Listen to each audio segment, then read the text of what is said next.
నమస్తే, నేను మీ కుప్ప పద్మిని. ఇన్నాళ్ళు మీ సపోర్ట్ ని నాకు అందిస్తూ, మీ ప్రేమని నాకు అందిస్తున్న ప్రతి ఒక్కరికి కృతజ్ఞతలు. ఇప్పుడు చూడబోతున్న ఈ వీడియో కూడా ఖచ్చితంగా మీకు ఉపయోగపడుతుంది.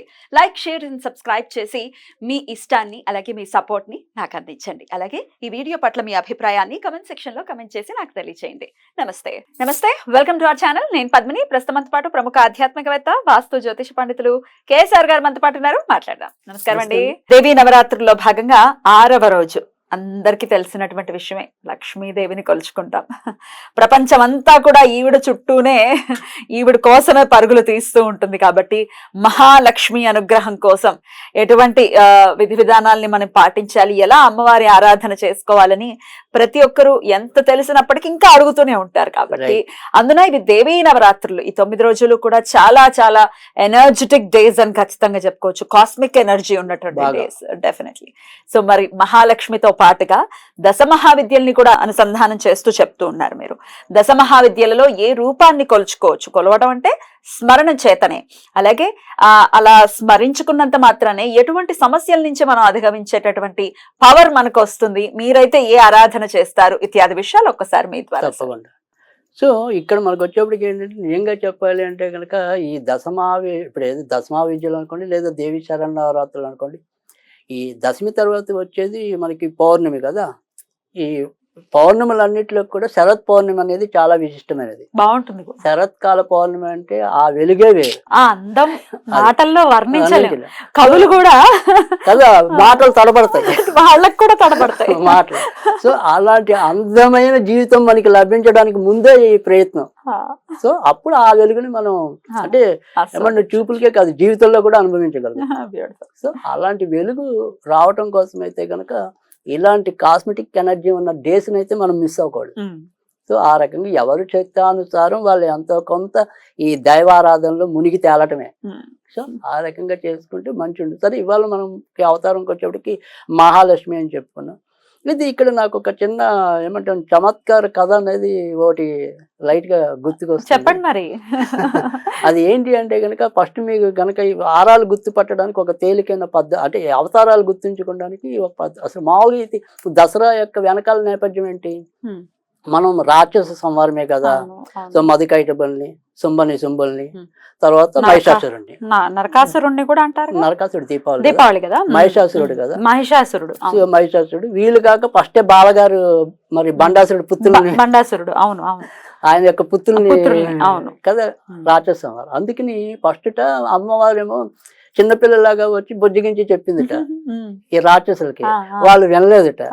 తర్వాత రెండో రోజు వచ్చి జ్ఞానబోధ చేసింట గాయత్రి లాగా వచ్చి, ఆయన వెళ్ళలేదుట. మూడో రోజు వీళ్ళకి కడుపు అన్నం లేక ఇలా పిచ్చి పిచ్చి వేషాలు వేస్తున్నారు అని చెప్పి అన్నపూర్ణలాగా వచ్చి వాళ్ళకి అన్నం పెట్టి నాయన మారండి అని చెప్పి తల్లిలా చెప్పింది. వెళ్ళలేదట. తర్వాత లలితలాగా వచ్చి లాలిత్యంగా చెప్పిండ్రా, బాబు మారండ్రా, మీకోసమే చెప్తున్నారా నాయన అని చెప్పి. అయినా వెళ్ళలేదట. తర్వాత 5వ రోజు ఒకసారి వార్నింగ్ ఇచ్చింది చండీ రూపంలో, అరే మీరు జాగ్రత్తగా ఉండండి అని. అయినా మారలేట. వీళ్ళ దగ్గర పాపం దరిద్రం వెంటాడి ఇలా తయారవుతున్నారేమో పరేషాన్గా అని చెప్పి మన్నాడు లక్ష్మీదేవిగా వచ్చి సంపదలు ఇచ్చింట. దాంతో వాళ్ళకి ఇంకా అహంకారం పెరిగిపోతుందిగా, ఇంకా లాభం లేదని చెప్పి అప్పుడు దుర్గాగా అవతరించి సరస్వతి మరి మధ్యలో సరస్వతి వాళ్ళకి ఆ రకంగా కూడా జానపద డబ్బుంటేనే ముఖ్యం కాదు, జ్ఞానం కూడా ఇంపార్టెంట్ చెప్పింది. చివరికి అప్పుడు ఇంకా తప్పనిసరి పరిస్థితుల్లో మరి ఏమంటాం మహిషాసుర మధ్యన కొంతమందిని, తర్వాత దుర్గాదేవి కొంతమందిని వధించాక రాజరాజేశ్వరి ప్రసన్నంగా కూర్చుందట. బాగుందండి, చక్కగా గుర్తుపెట్టుకోవడానికి. సో అందుకని ఇక్కడ చెప్పింది ఏంటంటే, ఫైనల్ గా కన్క్లూజన్ ఏంటంటే గనక, అమ్మవారు ఎప్పుడైనా సరే ఆ దుష్ట శక్తుల్ని మారుస్తుంది. ఆ చూపు అనేది అంటే మన చూపు ఆడవాళ్ళ మీద మంచిదైతే గనక ఆవిడ మంచిగా మనని ఉంటుంది. అలాగే ఆడవాళ్ళ మీద మనకుంటే ఏదైతే చెడు దృష్టి ఏదైతే ఉంటుందో అది ఇవాళ కాకపోతే రేపైనా సరే ఆవిడ సంవరింపజేస్తుంది అని చెప్పి. అందుకని ఎత్తర నారేస్తే పూజ్యంతే రమంతే తత్తర దేవత అన్నారు. సో అందుకని ఆడవాళ్ళని గౌరవించడం అనేది మన సంప్రదాయం. ఈ ఆడవాళ్ళని ఎంత ప్రేమగా చూసుకోవాలో అటు బతుకమ్మ పండగ చెప్తుంది, ఇటు మనకి ఈ దసరా కూడా చెప్తుంది. సో ఆడవాళ్ళు చేసే పూజలు పునస్కారాలు ఎక్కువ ఏవైనా ఉంటాయి అంటే కనుక అవి ఎక్కువ శాతం దసరాల్లోనే ఉంటాయి. మొత్తప్పుడు మగాళ్ళు ఎలా చేసినా కనుక ఆడవాళ్ళ కోసం ఇది కదా. సరే ఇప్పుడు మనం చెప్పుతున్నది లక్ష్మీదేవి. అంటే అవన్నీ ఒక్కొక్కటి మనం జయించుకుంటూ వస్తేనే సంపదలు వస్తాయనేది ఇంకోటి పరోక్షంగా. అంటే మొదట మనం బాలలో చూసాం, తర్వాత జ్ఞానం తెచ్చుకున్నాం, తర్వాత మనం పరాక్రమం తెచ్చుకున్నాం చండీ ద్వారా. ఇలా ఇవన్నీ పట్టాకే మన దగ్గరికి సంపదలు రావటం అనేది ఉంటుంది. ఆ సంపదలు స్థిరంగా ఉండాలి అంటే లక్ష్మీదేవిని. సరే సంపాదించుకున్నావు కానీ దాన్ని స్థిరంగా ఉంచుకోవాలిగా. ఆ స్థిరంగా ఉంచుకోవడం కోసం మనం ఈ రోజు లక్ష్మీదేవిని ఆరాధించాలి. ఈ లక్ష్మీదేవిని ఆరాధించడానికి అయితే కనుక ఓం శ్రీం శ్రీయే నమః, ఓం శ్రీం శ్రీయే నమః అంతే. అది తేలికి. అది పఠించడం వల్ల కూడా చాలా మంచి జరగటం అనేది ఒక పద్ధతి. సరే ఇవాళ అవతారాల్లోకి వచ్చేప్పటికి త్రిపుర భైరవి. త్రిపుర భైరవి అయితే ఇక్కడ దశమా విద్యల్లో లేకపోయినప్పటికీ కూడా నేనైతే ప్రత్యంగరాదేవిని కొలుస్తాను మంగళవారం. సో ప్రత్యంగరాదేవి కాకపోతే మామూలుగా అయితే త్రిపుర భైరవిని కొలవాలి. అయితే ఇక్కడ ప్రత్యంగరాని కొలవటం అనేది సరే మీకు శత్రునాశనానికి బాగా ఉపయోగపడుతుంది.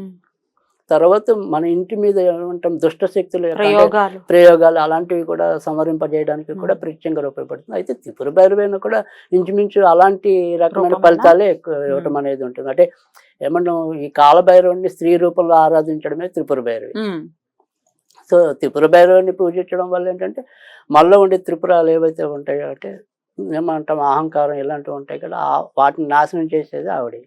సో అందుకని అవి ఎప్పుడైతే నాశనం అయ్యేటో మనకి చక్కటి జ్ఞానం ఉంటుంది. జ్ఞానం ఎప్పుడైతే ఉంటుందో మంచి పనులు చేస్తాం. సో అందుకని ఆ రకంగా త్రిపుర భైరవి. అయితే ఇక్కడ త్రిపుర భైరవికి ప్రత్యంగరాకి అంటే ప్రత్యంగరాకి వచ్చేప్పటికి ఏంటంటే ఓం షం హాం ప్రత్యంగరియే నమః అనేది. హాం ఆకి రావత్, షం యారాల వల్ల షా ఉంటుంది కదా, దానికి షం అనేది పెట్టాలి.